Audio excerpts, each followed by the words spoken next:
I'm not going to show you how to set new data with iloc, so it happens in an analogous manner. So let's just choose some data first. Maybe we can choose rows 1 and 4 along with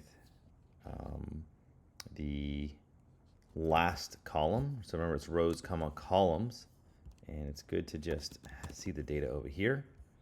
So Nico and Dean, that's 1 and 4, and then just those scores. So we just give them a new value just like this. That's fine. Okay, so there we have our new values.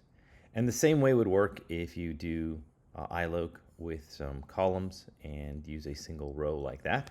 Now you can do multiple when you have a multiple rows and multiple columns. I'm just showing a simple one row or one column just so that we don't have to create these nested lists in order to do like a 3x2 assignment, but that is also possible.